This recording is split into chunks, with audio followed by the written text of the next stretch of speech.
Okay. Namaste. Namaste. Welcome. We've had a bit of a delay, but we're here.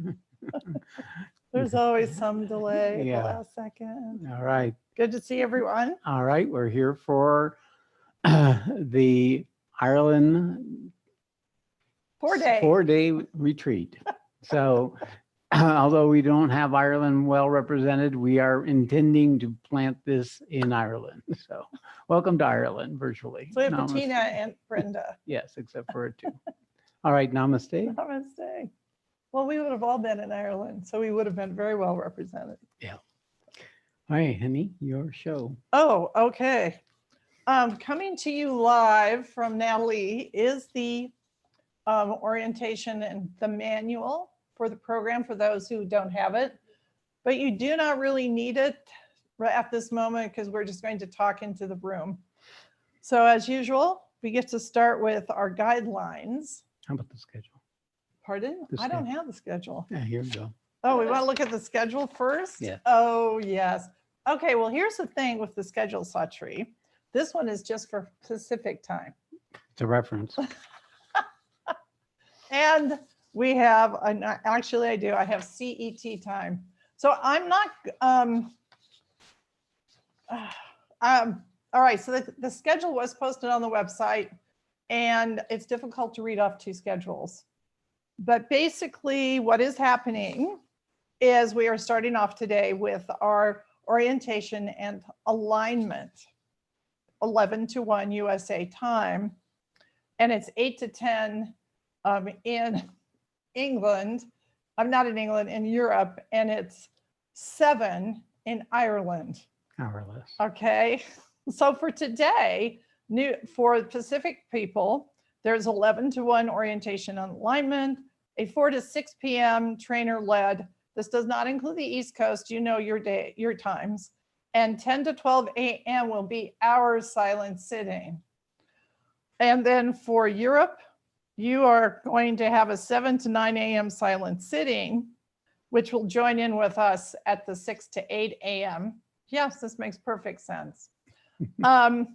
Then there's 11 to 1 p.m. trainer-led sitting in Europe. Then you join us for, I think, a 3 to 5. I'm not going to try to do this. 3 to 5 silent sitting, 6 to 7:30 for small group on Saturday, and 8 to 10 p.m. talk. Our final day will start for Europe at 7 in the morning with the silent sitting, trainer-led sitting from 11 to 1 p.m., a silent sitting at 3 to 5 p.m., and completion 8 to 10 p.m. And you're reading what time This zone? is Europe. I see. And then, I mean, everybody will have this. So don't try to memorize it. I'm sure you've pretty much already seen it. And then for the USA, for tomorrow and Saturday, we start at 6 a.m. All the sittings are 2 hours. So just please note that if you've not done a 4-day before. We have 6 to 8 a.m. silent sitting, a 9 to 10:30 small group for Saturday only, 11 to 1 p.m. talk, a 4 to 6 p.m. trainer-led sitting USA, and a 10 to 12 a.m. silent sitting. I know, I love that, 10 to 12 a.m. And then for Sunday, it's 6 to 8 a.m. silent sitting and 11 to 1 completion. All of the schedules are posted on the website and you can access them right off of the website. If you have any questions, send an email to newdharma.office@gmail.com. And can somebody put that up? Okay. Natalie's email, so that if anybody has a question about the schedule, they can go directly to Natalie, who has all the information. I guess we could have put it all up on the website, but I mean on the picture, but we're not. Okay. Does anybody have any questions? I'm sorry it's so confusing, but we're dealing with 4 time zones. Okay. I don't see any little raised hands. All right, now we're going to go to the guidelines, which are very familiar to most of you. But if you're new, listen carefully. Okay, guidelines to support you creating the most valuable at-home retreat experience. So we ask you to please observe the following guidelines. Set up a location in your home where you will be undisturbed for each session. It's helpful if you have a door you can close. I know not everybody will. Take into consideration your location to avoid backlighting, because at some point, if you're backlit, we can't see you. And you want to allow Shree or the facilitator to see and hear you during the interactive periods. If a phone is used to connect to Zoom, the phone needs to be stabilized on a solid surface to avoid disrupting the visual field. I'm not sure what that means. It means this field. Not to hold it, 'cause then you- So Oh, I see, someone's using moving Zoom the on your whole- phone. Got it. Yeah. Put it on a stand. Right. Any problems or questions involving the broadcast itself needs to be emailed to newdharma.audiovisual@gmail.com. So Kathy, Moss Shakti is going to put that up. There will be Okay, one. there will be one online breakout group. I think so I apologize for that problem. There's one small online breakout group during the retreat. I know you all have been put into your small groups and met or have been introduced to your facilitators. It will be happening on Saturday. Is that correct? They don't know the facility. Oh, you don't know your facilitators yet. Okay, well, you'll meet your facilitators coming up. We ask you to review your retreat schedule, show up online at least 10 minutes prior to each session. Put yourself on mute during broadcast times. You will be directed when to unmute yourself remotely for interactions with Shree or the breakout groups. Usually it's, we can't hear you. So, All okay. right, I have a question. So how will people know their facilitator? Will they get an email or they'll get an email? Yes, they'll be an email. So pay attention to your emails in terms of who is going to be your facilitator, and they'll set up a Zoom orientation. Is correct? No, in reality, on Saturday morning, everybody will log in at 8:45, Ah, and then we will send them all off with their facilitators to their small groups. okay. So it'll occur on Saturday, 8:45 our time. Yeah. Yes, so sometime before the first session. And then you'll meet your facilitator. So On but Saturday. on Saturday, but do pay attention to your emails then on either Friday night or Saturday morning to know where to link up. Yeah, it's the exact same Zoom link, but I will give more information tomorrow morning. Okay, tomorrow morning, there'll be more information. All right. Okay, good. I just wanted to make sure that We was, should add this into the spoken guidelines, to. Kathy, or yeah. Shakti. Okay, we'll get it. Other guidelines. Remain silent at all times during the retreat, except during small group meetings or Shree interactions. Feel free to talk then. Honor what you are trying to create for yourself during this retreat. Remain inwardly silent and outwardly quiet as possible. Note your reactions, feelings, and thoughts throughout the 4-day. Record these along with any insights, revelations, or realizations. Except for the use of your computer to access broadcasts or to check for emails that may be coming from New Dharma, we ask that you do not use any electronic devices during the duration of the retreat. Kindle use is okay. Conduct no other spiritual practices during the silent sittings, such as mantras or prayers, without Satri's approval. No fasting during the retreat. No sex, smoking, drugs, or alcohol during the retreat. Any questions? Okay, good. Let's talk a little bit about silent sitting. Silent sitting is not necessarily meditation. It is a conscious effort to be still and silent outwardly and inwardly. There will be 3 silent sittings each day of 2 hours each. So 2 of them will be led by Shree and 1 will be a trainer-led silent sitting. So here are the guidelines for the silent sitting. We ask that you do not leave the online retreat during the sitting. You may leave the broadcast after Shree has left. Silence and stillness are interrelated. It is best to move as little as possible as it helps the silence to build. It also avoids disturbing others on the broadcast. For the silent sitting, you can sit on a chair, on the floor, on a couch, wherever you're comfortable. You can recline, but no laying down. Otherwise, you may possibly go to sleep. Be comfortable, but not so comfortable that you fall asleep. We ask that you do not leave to go to the bathroom, that you use the facilities before the silent sitting starts. Again, try not to fall asleep. It is not always possible, but it's best not to sleep. Avoid alcohol or caffeinated drinks. No drugs except those prescribed. And we ask that you avoid distractions during the sits. That's usually a cat walking behind someone's sofa or the dog. So if you can prevent that from happening, it's good, but if you can't, then it's okay.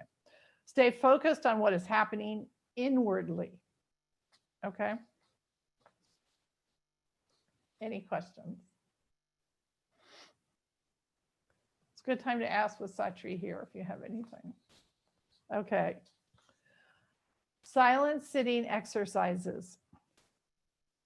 Be aware of your breath. Be aware of the energy in your body. Be here now, the present moment. Notice what resists being present. Notice blocks, resistances, pressure, pain.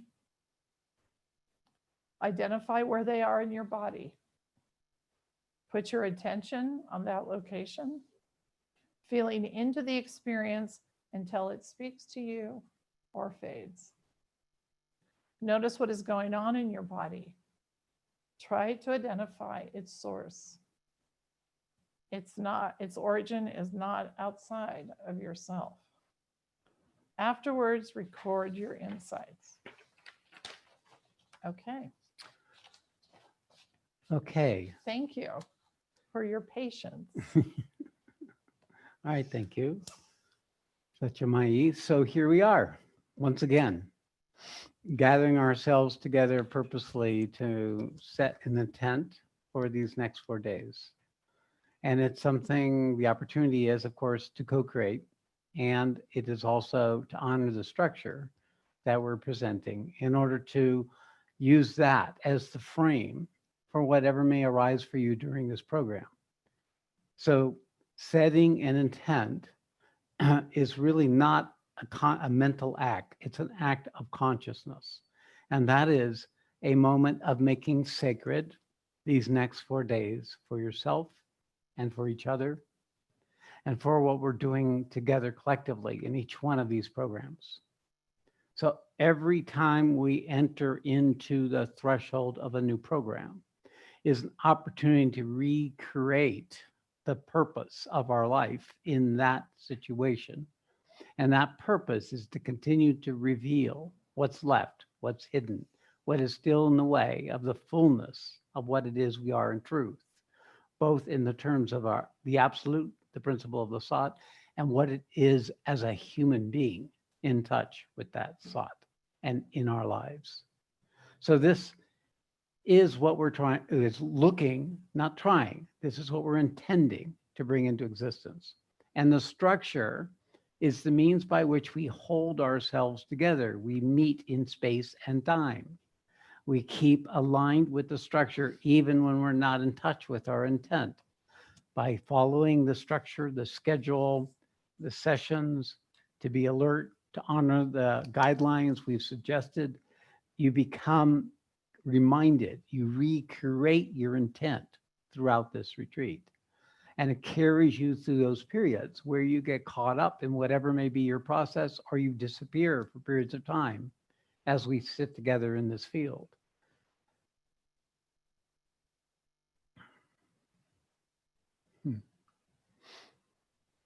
So this is not new for most of you as I look out and see who's joining us.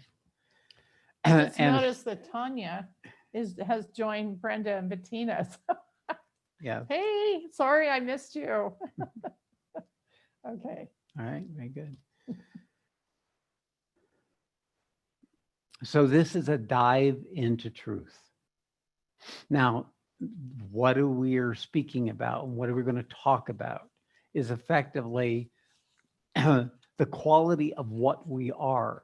That is the ultimate bottom line of what existence is and what our relationship with existence is. So the dive into truth has multiple dimensions to it. And the first and the foremost is to meet that place within yourself, to strengthen the quality of your attention, to pull it away from the outer life and to organize it so it begins to focus on that principle that is the foundation of your I amness, your self-aware reality. We do this by making simple, silent, and still our system, our thoughts, our emotional patterns, our physical movements, our circumstances, to do everything outwardly, to be able to hold a space for us to do that inwardly. And this movement into this reality that we are, that is never born and never die, is ultimately the Sat, the truth we speak to. It is that which exists prior to existence. It's the part of us that never dies. It's a part of us that's in this journey, but is itself independent of any journey. It's that eternal reality that lives us and is the foundation of everything in this and all existences, all dimensions. So this principle is possible to access in the silent simplicity and stillness of ourselves. So this is what we're diving into. Inevitably, this dive is going to meet that which doesn't know that reality, that lives in what we're identified with and what we're locked up into, what we're still attached to, what we're still desiring, what we're still invested in. And all those are going to show up in our thoughts, in our emotional nature, in our energy field of our subtle body, and in our bodies themselves. So part of what we're doing is making our focus to be with ourselves in the field of our own existence in the body.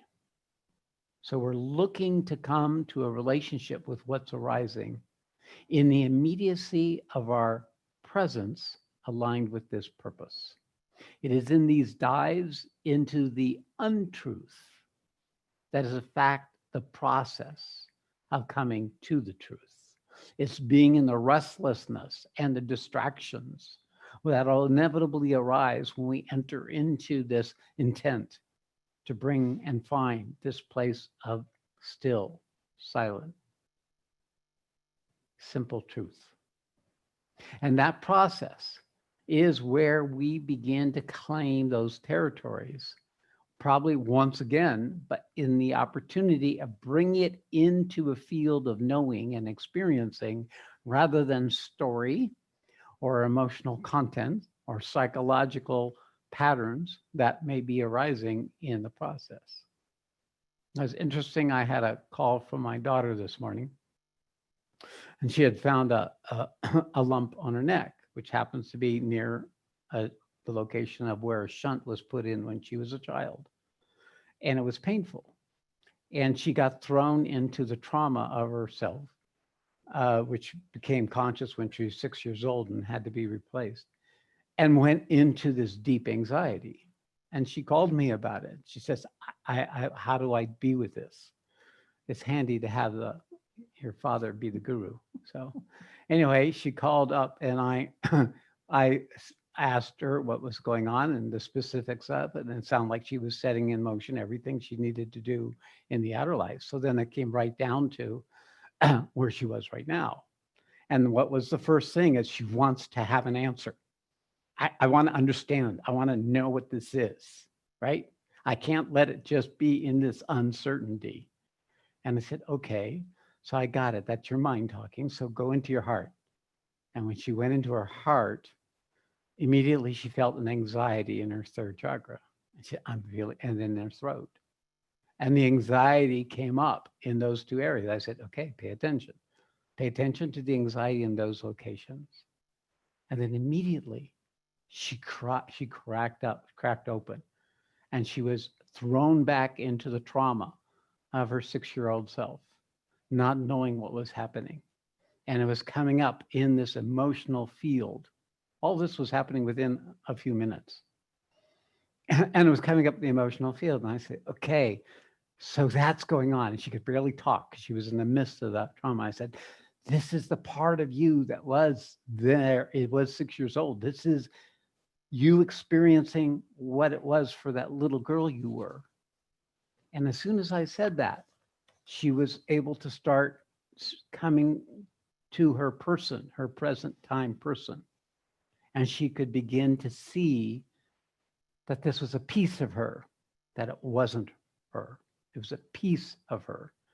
And not that that emotion had gone away, but now she was present with the revelation of the issue that started out as a problem to be solved or fixed. But underneath it was the anxiety, and underneath that was this trauma. And then, of course, came within another minute or two, came gratitude, came like, okay, I can be with this. I can be here. This is something that is in process, and I need to be willing to be where I am. So this is coming to truth. So it's not uncommon for my daughter to go through the program before the program starts or during the program or sometime after. So this is not unfamiliar territory. Everybody close to me gets dragged along in this process, including some of you. So you have gone through some event of this sort, possibly before, or you will during or after. You will have your own version. And that is the nature of this work. This work is learning how to move into a new relationship with ourselves that are still being shaped by the unexamined, less developed parts of our past that we carry with it, which keep overtaking us when we have certain circumstances arises in our present time. We forget who we are when they come up. We get overtaken and we lose access to that awakened inner reality. And of course, that awakened inner reality is why you're here. So it's not a stranger to you. It is what it is that's having you be here. It is the part of you that can do this. And that may not be directly related to the personality that still overtakes you. It's guaranteed it isn't. So this process of coming into relationship with ourselves newly is part of this dive into truth. It's the discovering the territory that we haven't lived yet, that we haven't been willing to live. We've been living the compensating structure. We've been living the story. We've been living trying to solve it. We've been living the emotional event. We've been lost in being overtaken by those old parts of ourselves because we've habituated, keep feeding them in our present consciousness, even though they no longer are real. And that is what keeps us vulnerable, because these parts of ourselves seek to keep repeating the same pattern, because that's what ego does. It creates an identity around its trauma. It creates an identity around its repulsion. It creates an identity about the past orientation, so that in that crazy inverted way, it can survive and not be lost. So this structure in us is getting down into the root matrix that we find ourselves in. And in that process, we begin to recognize that there's a larger matrix, a macro matrix of which all human beings are in, that ours is a reflection of. And there is this greater ability to see, oh, that's my piece. That's this part of me. This is something other than what I am in truth. So we're empowering that capacity in us to continuously to be engaged in a process of truthing, becoming more true. Okay, so this is very clear. It's not about a particular teachings, it's actually about a process. This process will occur during this silent retreat. You will have an expanding force of your present consciousness, of that radiance of your being as you enter into the silence and stillness and simplicity. You start pulling back the energy you give away in your usual outer life, and it becomes accessible to you, and there becomes this greater capacity to know and experience in ways that in other situations you cannot meet at the same level, see it more as clearly or more deeply, the recognizing the structures that are still separating us from that reality. And then the same thing is, this force has a tangible impact on your body, because it's not just the passive silence and stillness. It's the passageway for the sought force to come into your system. That silence and stillness is a relaxation of the habit of our contraction and the existential stress of our life. And when we relax that, and you sit with me and each other, we create a pressure on the system that pushes forward into this apparent passive silence and stillness, a force that's seeking to actualize itself in us. Some of you will feel it coming from above. Some of it you feel from within, coming out. Some of you will feel it from down below, rising up, or all three. It is an event that starts happening. And it's, of course, therefore, more important that you create a space for yourself where you are, in your house, in your home, so that it can honor that opportunity for yourself. So you want to avoid getting engaged unnecessarily in the outer activities of your life that otherwise you would. You want to be inward in anything you do outward. You want to be in this field that will build as we sit silent and still together. Even when you prepare your lunch or eat your lunch or handle the necessities that may arise in your day, you want to let them be like lines in the sand in your attention, or lines in water if you can, so that they're just things happening, but your focus is 60 to 80% inward during the silent retreat. And you do everything else mechanically, outwardly, just to get it done, just to finish it, just to be prepared for continuing in the process. And even when we're not sitting, you may not be able to be in attention. You may not be able to be fully conscious of the process. But when you come out of the sitting and in that gap, the 3 to 4 hour gap between sessions, then you will actually begin to see what was being brought up or what was being shown from the last sitting.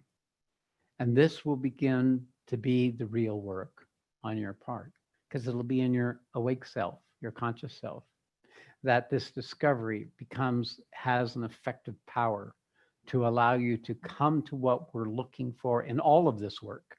Everything we teach, the Bhagavad Gita and the Mother Book, and every one of these programs is about coming to a new relationship with existence than the one we've been programmed with, where we come forward in that relationship in a new way. And there are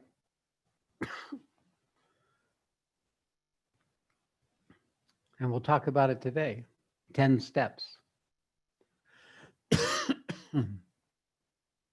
Yeah, 10 steps the tenfold path, right? This is pervading every aspect of my teaching.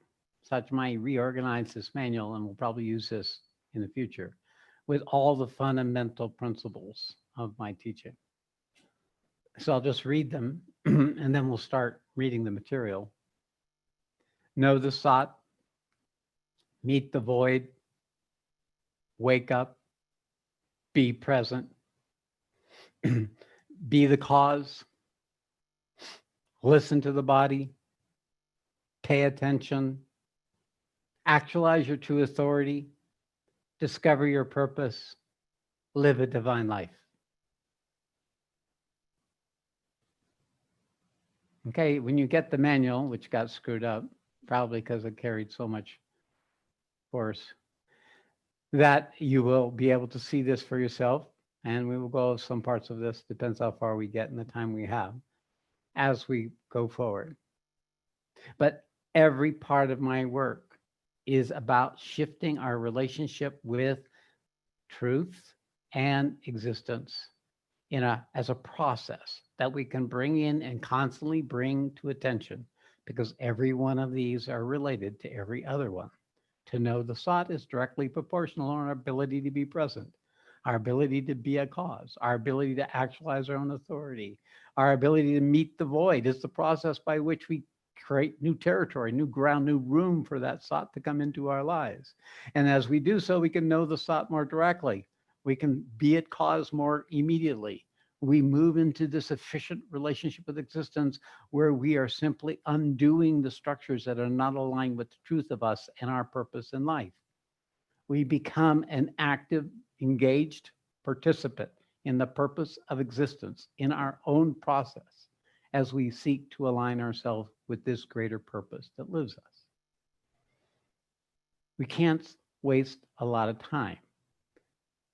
We can't hope with somewhere along in the remaining years of our life, we'll get there. No, we start now.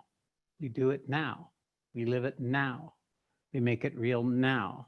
We engage ourselves now. Because we don't have that time. You don't have that time. Okay, so the Sat has its own force, pressure. I am a voice of that Sat, so I pressure. This pressure is what makes us become more alert, where we become more anxious, where we become more pressurized, more difficult, less comfortable. And we begin to recognize that there is something at stake here that's more than just what we get out of it for ourselves. And so this is also an underlying current of this work as we unfold, is that it's directly relevant to your 24-hour, 7-day-a-week process of living. And all of this program, these intensifications, these immersions into truth, are to empower you to bring this into your life in a direct and immediate lived way.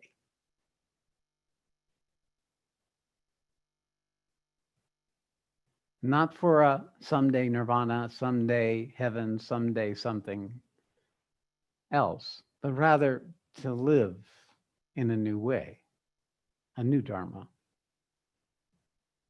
So this is what we're doing. Every time I speak this, every time you listen to this, every time you take action aligned with this, you become more and more this principle that we're speaking of that is inherent in all of us. As the Gita says, I am the self in all beings. The Supreme itself says, I am the seed of all creatures. We are that principle at our fundamental truth. That is what we are. Coming out of the shroud of our smallness and our shame and our diminishment, our habitual self, is the means by which that becomes real for us. This is why I do this work. This is why we sit together. This is why we meet as we do, so that you can continuously be engaged in this process of undoing the error that has prevented you from knowing this greater truth that you are. And then you begin to be aware how your choices matter, how doing this versus that matter. You begin to get the discerning intelligence that allows you to see right action versus wrong action, actions that are aligned with your purpose and actions that are not. And if you continue in that discernment, you then get to be an intuitive knowing of which way to go, which way to act, which way to speak, when not to speak, when to do, when not to do. This becomes a lived principle through practice, through waking up, through getting in the process of your lived life a immediate and direct sense of the truth of you and the purpose that you're living. Okay, so that's why we're here. Now we're going to read, come back, we're going to read from the manual. We're going to just start. We're going to have about an hour and a half. We're going to take up all this time. No, an hour and 15 minutes. Hour and 15 minutes. Okay, so I'm going to take up all this time in order to set the intent for these 4 days. We don't have a lot of time, right? If we have 6 days, I can give a little more time, but we only have 4 days. 9 days, a little more time. But the principle is we're going to do the same thing in 4 days. So hang on, All right. seatbelt fastened, tray tables up. Let us go. Okay. So I'm going to skip to know the Sat. Silence and stillness are the qualities of the Sat and also the means to attaining it. The purpose of this retreat is to introduce you to the Sat by sitting in this silence and stillness. The Sat is the unchanging, eternal reality that is the source of you and of all existence. During this 4-day retreat, the Sat will become more and more present. A force will be released and felt, consciously or unconsciously. This force is called Satchitananda, truth, consciousness, and bliss. You want me to keep reading? Yes. This force will put pressure on your system. This pressure may expand your awareness and cause spiritual experiences, or you may experience nothing. You may experience blocks, disturbing feelings or thoughts, or not notice anything at all. This pressure is likely to push to the surface the obscurity, resistance, and barriers to the Sat and its force. If this happens, you will have to experience these experiences. Any or all of these things can happen. All right, so this is talking a bit about how to recognize what is arising as the opportunity of diving deeper into truth. And one of the recognition is how intolerable it is for you to be sitting. The thing in you that can't sit for 2 hours is going to be an event in your body. It's going to be an event in your system. It's going to be a process. If you pay attention, you'll begin to dive into that which is the resistance, the habitual part of your egoing that doesn't know it exists unless it's doing something, thinking something, feeling something. And therefore, it's a threat to the existing order to sit silent and still. And this is a fabric, it's a matrix in your body. This kind of existential stress is in the sinews, it's in the cells, it's everywhere. So when we sit silent and stillness, the first thing, of course, is the physicality. When you're rajasic or tamasic, where you just don't know how to be with what's arising, that's the opportunity. There it is. Or you're bored, the rajas is there. That's so used to distraction and being entertaining himself and doing the next thing and living in the future that you don't even notice you're distracted. You are the distraction. So the idea of, oh, look at that, I'm bored. I am miserable. I am feeling uncomfortable, dis-ease. That's your doorway. Or perhaps nothing is happening. The nothing happening. I'm not getting this. This is not useful for me. This is a waste of time and money. feeling that, taking it out of the story and being present with that is the door. It begins to become a doorway to a new way of being. But it's always going to have a process. It is going to be an undoing that in that boredom or in that nothing happening or in that restlessness will be like a burning, a fire, a rendering, a ripping apart like a Velcro and all the patterns of being that you've lived habitually without paying attention. So that's to give you a clue of what to look like. And in this, it's not like you're doing it wrong. You cannot do this wrong. It is whatever is there. And now there can be the other side of that. There can be wonderful spaciousness and presence. There could be peace. You could wink out and you don't come out until the bell ring or sometimes afterwards. Any of these can occur in this process, all of which serves the part of us that prefers the second is gets in the way of being able to recognize the first. So the freedom from the resistance is much happier than the resistance itself. The opportunity is to be willing to be neutral, to be where you are. Not only will that preserve the spaciousness of what's coming, the connection that happens in that process, but it'll also allow you to move more quickly to the resistance when it does arise. Okay, let's go on. Okay, now we're going to speak about the void. There is a shadow side of yourself called the void. This is a dimension of your nature that is the storehouse of all your avoids, your avoided experiences. In this retreat, you may begin to experience these avoided experiences. In the case, my daughter is a perfect example. This is necessary. These may appear as a familiar negative mood, a depression, or a compulsive pattern of thinking that seems to swallow you. You may feel fearful, anxious, or judgmental, or you may feel irritated or angry. But be alert, pay attention. These are not ordinary experiences. These experiences are due to the pressure of the thought that is trying to manifest itself in you. Very good. Okay. Okay, so the nature of the void, it's really an allegory. It's pointing to that which we don't know yet how to be with, period. And in that condition we're calling the void is everything we don't want to be with, everything we're so don't want to be with that we don't even know we don't want to be with.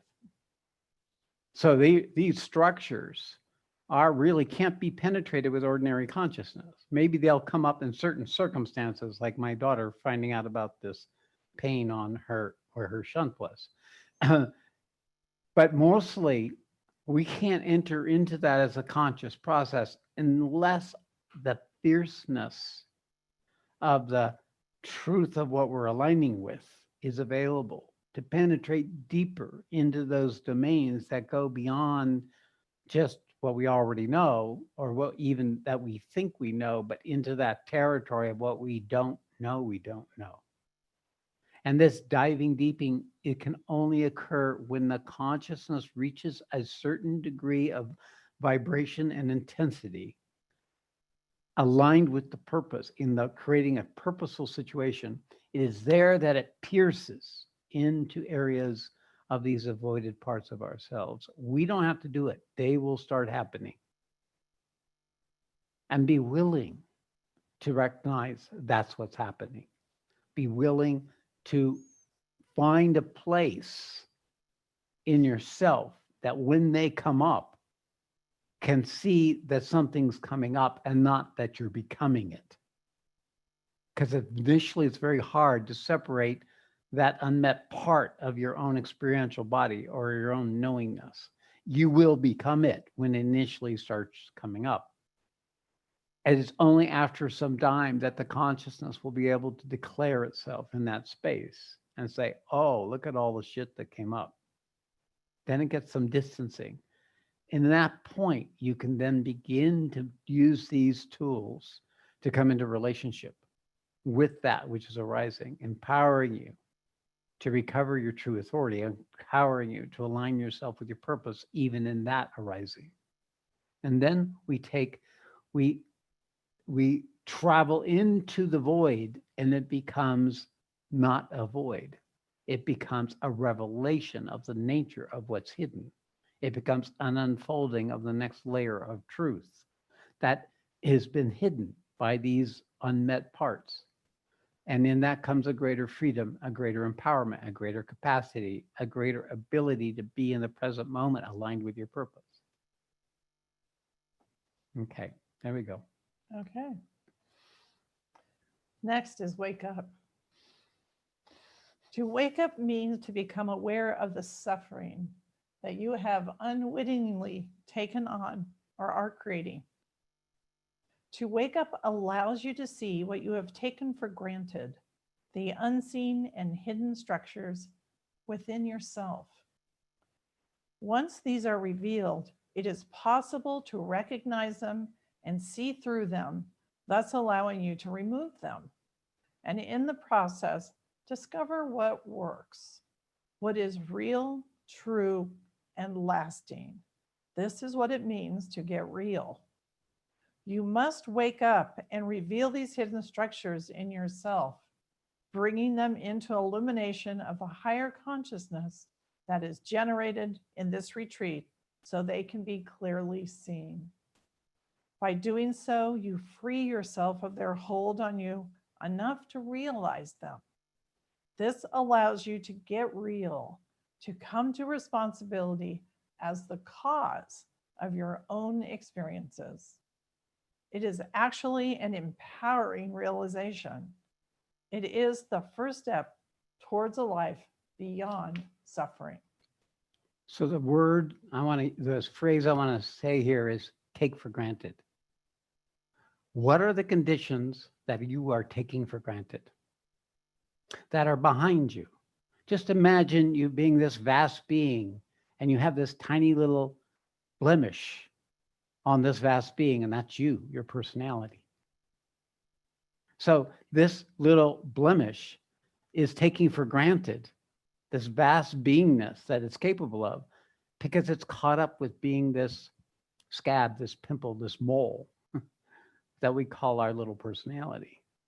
So we only know a tiny fraction of what there is to know. We've only experienced a tiny fraction of what it is, that existence is and what we are.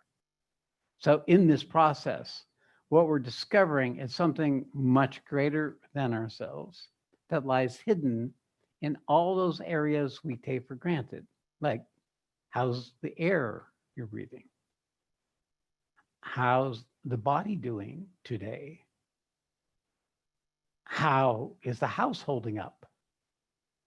How is my condition of civilization that I'm used to? My ordering on Amazon, my walking out and going groceries. What are the fabric of the conditions that we're taking for granted? So that's one way of looking. The other way of looking is the very organizing principle of our personality, of our person, this life, that has unwittingly taken for granted the instructions from our parents. Stop doing that, do this. This is right, this is wrong. Where is that? Where's that design that you're taking for granted about wrong and right? Where is that principle? Is it still true? Where is it that says the world should be this way, not this way? What is it in you that carries an expectation or a dread? What is it that's there in the fabric of what is right there behind you, hidden through the immediacy of your waking consciousness in your everyday life, through that superficial self? So what is it you're taking for granted? Let that be the question. Let that be the opening. What is it that you're assuming? What is the intent that's living you that you didn't even know was put there by a parent, by a teacher, by fellow students or family members? other people in your life, about how you should be and what's possible and what's not possible. Find that fabric is part of the process. Now, it's not necessary that you look for it because it is right there already. That it's really a discovery of what it is that you're taking for granted in any one moment. And how do you do that? That's part of this, what we're going to talking about, this being able to attend in new ways, putting your attention in new ways, to attend not just to your awareness or your understanding, but attending to what your heart is feeling, to attending to what your gut is feeling, attending to what's there in the lower parts of your body and what your body is feeling. This attending then allows us to begin to be present for what it is we've been taking for granted. Okay? Perfect. So let's talk about what it means to be present. Being here now, in the present moment, has the power to shift your relationship with existence. It is a power that arises when you drop your habitual patterns of thinking and reacting and move into an immediate and direct relationship with what is arising within you without a story, a judgment, or a belief. Being present is how you develop presence. This quality is essential for penetrating into the remaining hidden structures and unexperienced experiences that make up the inner void you have spent your life avoiding. Presence is a condition of awareness. Awareness is an expression of consciousness organized through a human system. It's organized through all systems and physical matters to varying degrees, but those are very, very shaped by conditioning and the limitations of the physical body. But in human beings, we have a self-awareness, awareness that it is able to be aware of itself. So this quality of us that is aware of being aware is what presence is. And this becomes a tool, a powerful tool that allows us to perceive into domains and areas that we wouldn't otherwise habitually look into or move into relationship with. Presence is this expanding capacity to be in the fullness of what it is that is happening in any moment of our lives. As we grow in our awareness, we grow in this presence. This presence is inherently self-aware. It is actually a quality of being that exists prior to existence. So it carries a power and an authority that's so much greater than our little piece of awareness we've become habituated to. So this application of our attention is what allows our awareness to come into action in our lives. When we direct our attention to what's going on to my body, when we direct our attention to noticing the thoughts that are arising rather than being the thoughts that are arising, when we direct our attention to notice the feeling, the emotions that may be arising, and not be the emotions that are arising, but to notice them arising. These are acts of consciousness, of presence, and they carry within it an inherent power, capacity to come into existence in deeper and more true and profound and immediate ways. All right, there we go. Okay, next, be the cause. While in this retreat, try not to assign the cause of any unwanted or negative thoughts, experiences, or sensations that may arise to something outside yourself. Instead, look inward and seek to find the source of what is arising. Enter into whatever you are experiencing by being present with it in the state of presence. Being present is the same as being in the state of presence.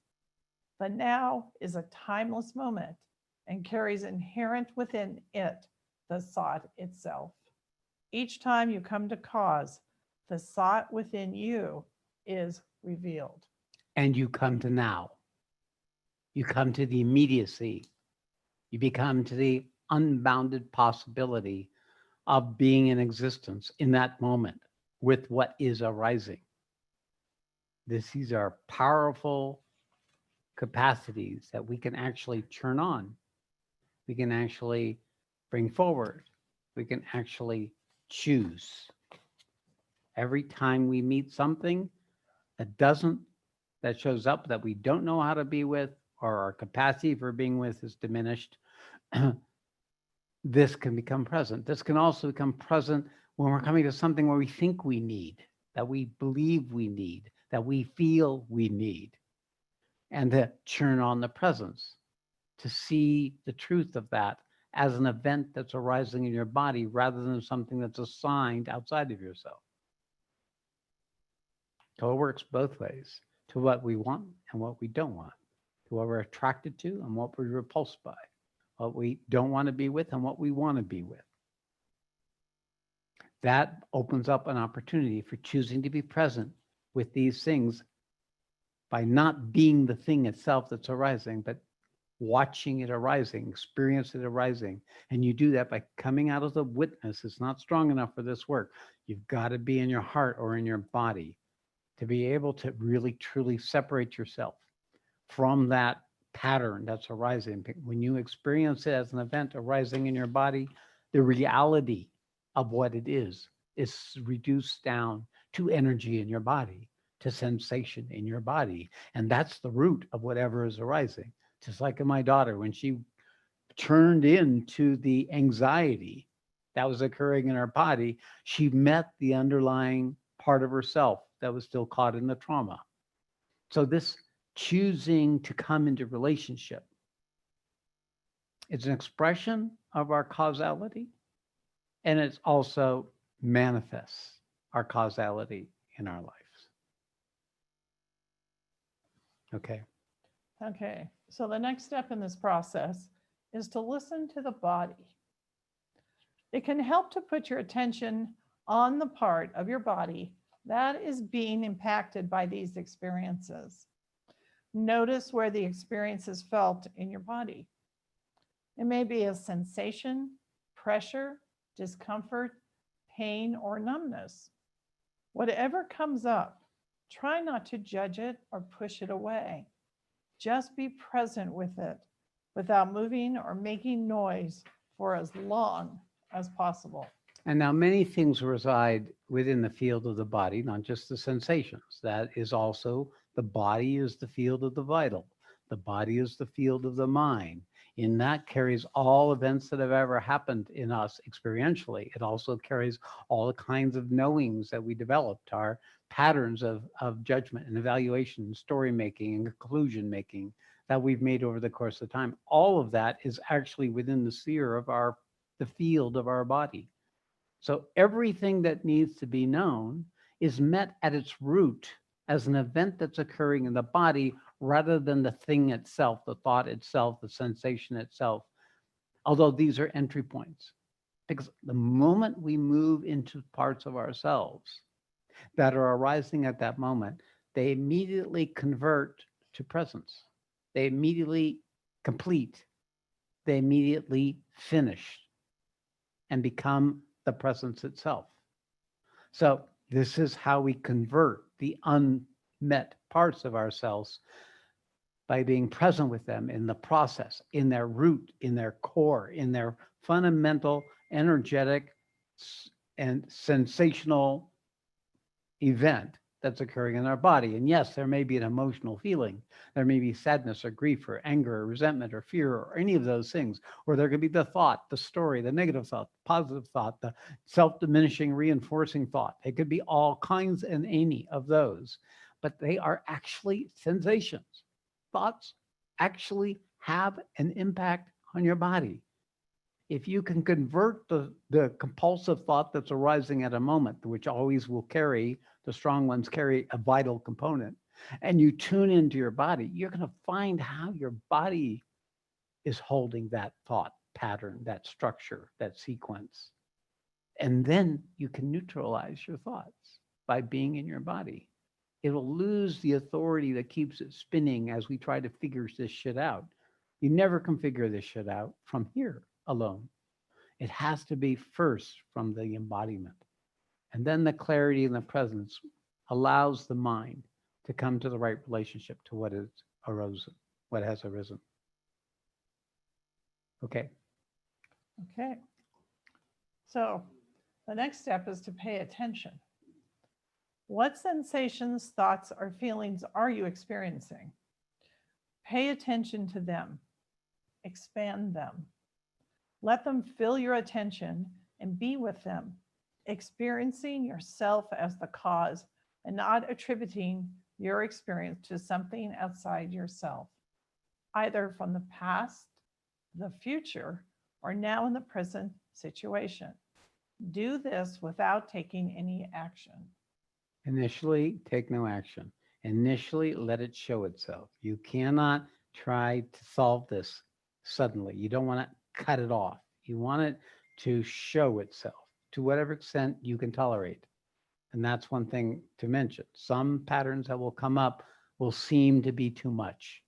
There will be something happening in your body or there's some event that's so subliminal, you don't know how to be with it. So then in those cases, you might want to step out consciously and resource yourself to something that will give you ability to restore your equilibrium, your presence. And then later, come back to it and meet it with an intent to meeting it. And therefore you have more authority over that which arose, where before it was too unexpected. You couldn't recognize that what was that happening. So we learn to triate. We learn to go resource and then back to the issue, resource back to the issue. And that resource is the recovery of your purpose, is the recovery of yourself in present time. The resource is that quality of awareness you're developing. And the process of resourcing, this triation, is the way you strengthen your ability to meet the parts that otherwise you wouldn't know how to be with. That may happen. Some of you, definitely it will happen. And others of you, you've been through this enough times. You know the territory. Because when the first thing comes up, you can't be in presence. You're meeting it, relatively speaking, in the first time, certainly the first time in that moment or in this context.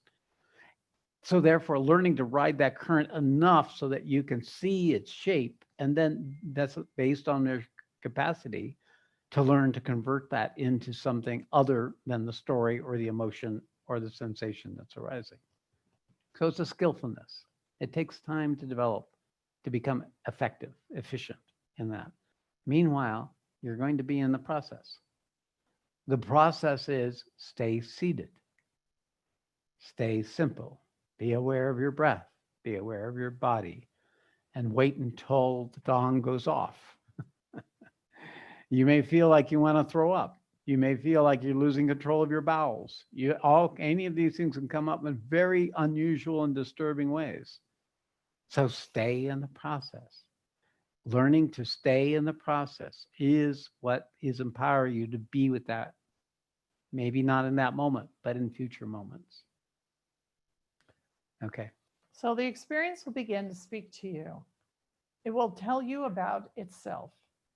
Keep listening until the sensations, experiences, or thoughts fade, disappear, or break through. This is the process of transformation. At first, this may be difficult, but as you succeed in integrating the force of the thought, it will become easier and easier. So here are some suggestions for listening to your body. Consciously withdraw your attention from outer circumstances. You can do this by closing your eyes or leaving them open, but not focusing on anything. Become aware of your body. Become aware of your breathing. It may help to consciously breathe. Become aware of the energy in your body. Become aware of any pressure, pain, or other sensation. Focus your attention on that. Listen to what it is saying. Okay, so now I want you to just take a few minutes and practice these instructions.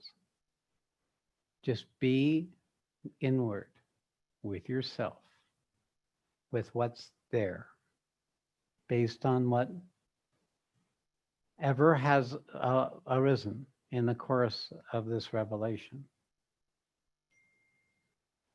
Be aware of your breath and yourself sitting there. Be aware of the energy field of your body. Be aware if there's any pressure or disturbance or disruption. Can you feel the intensification of the Sat force in your body? Certainly I can feel the intensification of the Sat force that's come. Pay attention to how your body is responding or reacting. Turn inward. You can keep your eyes open or closed, but be inside. Just take a couple of minutes.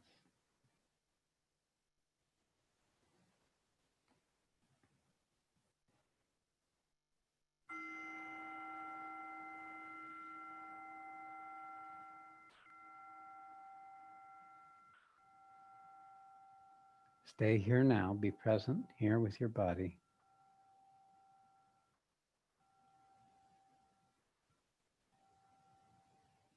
Check the area of your heart, your neck, your belly, your buttocks, your legs. Check the back of your body, behind the heart, behind the gut, behind the lower chakras.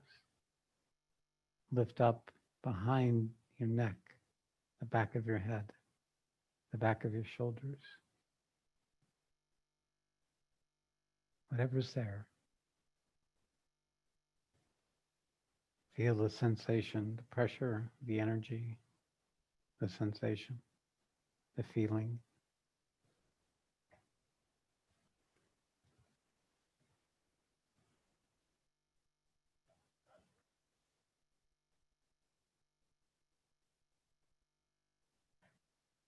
Perhaps there's a sense of imminence of something trying to happen. Or equally, there may be a feeling of dread, doubt, worry, anxiety.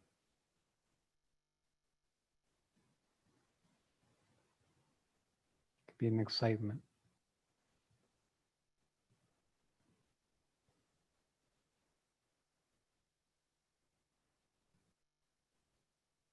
Intend, be aware, be present with whatever is arising.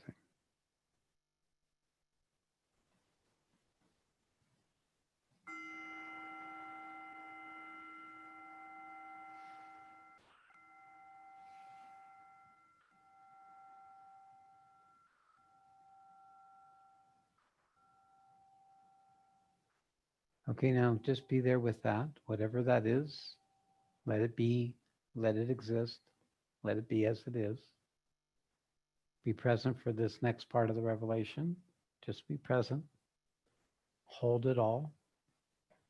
This doesn't need to be communicated or remembered or shared. It just needs to have been a practice of paying attention and bringing into presence that quality of yourself with what is arising, whatever that may be. So it's this simple. You're going to have plenty of time in this retreat to practice. Okay.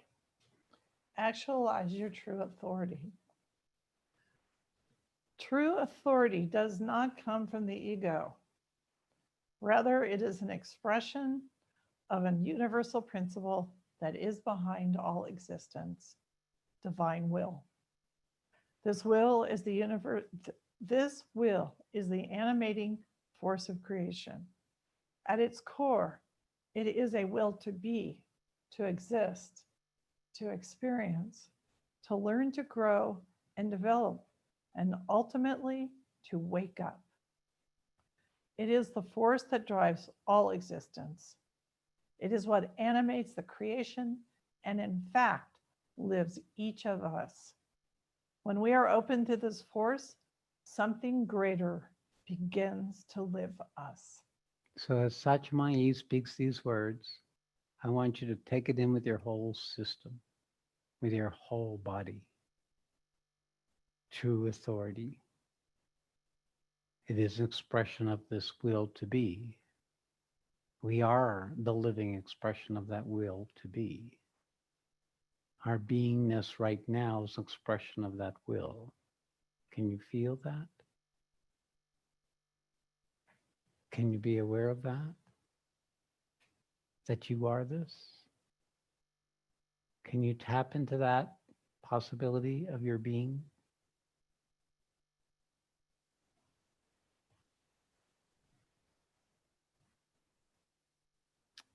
This is the nature of the doorway of discovering what's already there that we don't know. Discovering and expanding ourselves into the territory of how we can listen, how we can receive, how we can become.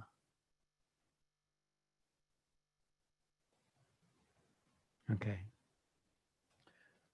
When this happens, we have awakened to the true opportunity life is. Life opens for us. There is this ability to sense new realities, new paradigms for being. With this comes what I call a sense of our responsibility to the world.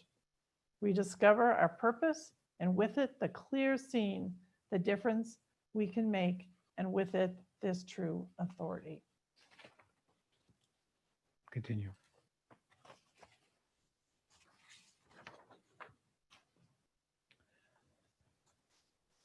Divine's will can now manifest itself through us. It is a tangible quality, a radiance or transmission that we can feel. We are given a work, a mission to open, to integrate, and establish the new consciousness, first in ourselves, then in the world.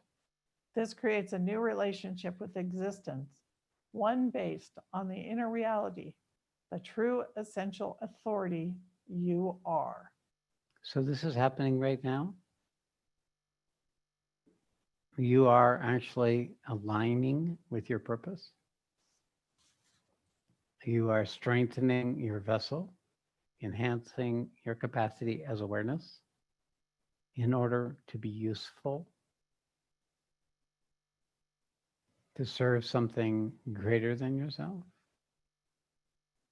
That large part of what you are just a fraction of as a person, coming forward as a potentiality right here, right now. Strengthening your capacity to be collaborating with the becoming. Your purpose for being here is right in this moment being fulfilled. You are being here now as an expression of that purpose that's living you already, because that's how you got here. So this is already true. This is not an abstraction. It's a discovery of a trueness that you haven't actually owned or been in relationship with to the fullness of what it is. This is an endless unfolding. It's an ocean of which we're just the most surface expression of. Okay. Okay, discover your purpose. A purposeful life takes you out of a life of suffering and misery into an awakened life, enlivened, meaningful, and deeply fulfilling. This is the miracle of a purposeful life. It begins when you have been touched by something beyond your ordinary human capacity to know or experience. This can be a sudden or progressive awakening out of your old self, or an experience that gives you a glimpse of a new way of being. When you choose a purposeful life, you align with this original intent. And in the process, You tap into the current that arises from it. This force sets in motion. Oops, did I skip something? Yes. Oops. Mhm. This current is the force of Satchitananda, truth, consciousness, bliss. This force sets in motion a transformational process that changes the foundational basis of your reality.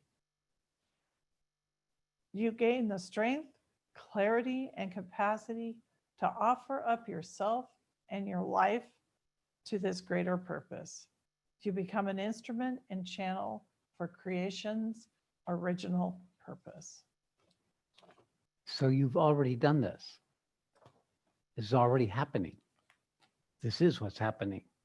We're defining the unfolding of the possibility as you align your old life into this new paradigm of being, a new way of living. And it opens doorways for becoming that you did not know were possible, inevitably, in this process, because we're tapping into something more than our little ego, more than our past, more than whatever previous relationship with the absolute reality or God or the universe that we've had before. We're moving into new territory in this process because this becoming is vast, unbounded, and the possibilities of existence expand as we come into our relationship with this divine purpose. It carries an inherent power to bring new realities into existence, not just for us, but for everyone who's connected to us, for the whole world. This power is much bigger than any one of us. It is, of course, the source of all true authority.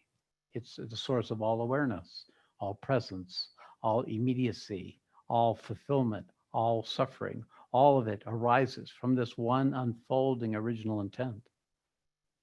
When we discover divine life, we discover we are divine. We discover our inherent truth is divine. That it's not an abstraction. It's not an out there. It's not an up there. It's not some other place than where we are. It's never been any place else, but here now with you.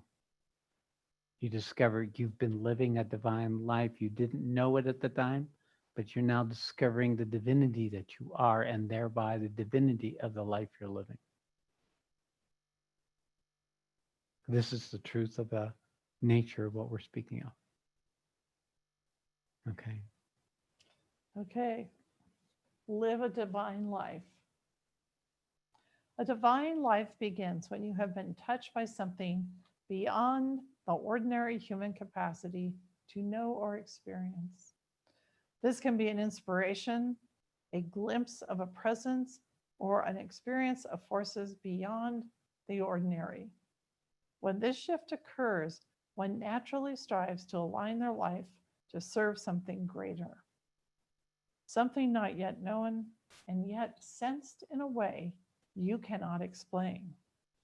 You find a will in yourself to change and grow, to evolve into something more real, more true than you have lived before, even if it requires sacrificing your life as you have known it. Continue. By choosing to live a divine life, you begin to strive to align your inner life with the outer. As you do so, you not only begin to tap into this current of Satchitananda, but in the process become it. It is a way to live that takes you out of a life of suffering and misery into an awakened life, purposeful and deeply fulfilling. This is the miracle of living a divine life. So, the nature of what we are, the truth of who we are, the relationship between what we are and who we are, this vast capacity for being, and this little piece of that capacity we have taken for granted and have defined ourselves by. The process inevitably makes us recognize that even our human limitations are expressions of the divinity that we are, that even our human perfections are simply more capable expressions of the divinity we are, that there has been nothing else that we've been but that, coming into existence in the one form that's possible for the divinity to manifest, which is our human body. There is nothing out there. It's all in here. All that is out there is simply a reflection of what's in here.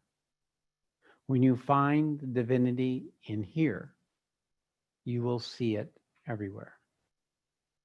But if you look outward for that divinity, you will lose the opportunity of finding it where its source, in here, with each of you, as you. Please know this. It's only this that can allow you to play the role that you're here to play. Nobody else is responsible. Nobody else can be. You are your own self-created reality, willingly or unwillingly. All that is dark, all that is light, all that is good, and all that is evil, all that arises from within the paradigm of what we've been able to meet and not meet within our own bodies. We are the field. We are the knower of this field. The who we are as the field is the Prakriti. What we are is the knower of that. The knower becomes the consenter, the supporter, the experiencer, the enjoyer, the great Lord, the supreme being. And it will have a body and be a person. The paradox is all there, all right here, right now. You've had moments of this, every one of you in your awakening process, in your awareness, in your experience, or both. It is actually a becoming of that, becoming divine, becoming true, becoming real, becoming awake, becoming that which can experience existence. All right, so we're going to just sit the remaining time together in silence and stillness, and you just let whatever arises. So from now on, we begin the silence. So we have been catapulted into another quality of consciousness. It's right there with you, in you, right now. The idea of now we're entering into the 4 days. We're entering into bringing this into our lives in practical ways and also bringing it into our lives in experiential ways within our system during each of the future pieces of this program as it unfolds. For right now, this is the best instrument, this is the best structure for this to manifest in you. So the role of making the sacrifice to have this be true for you is ultimately only your responsibility. I can call you up to it, but you're the one who makes it so. I cannot do the work for you. You have to do the work yourself. Okay, so we're going to sit for the remaining 30 minutes. So become aware of yourself as we did before, sitting in your chair. Be aware of your breath. Eyes open or eyes closed. Become aware of the breathing that's happening. Be aware of the sensations that are in your body. Now be turning inward. You want to go inside your body. Inside into the fabric of your body. You want to feel into the body. To be aware of what's there.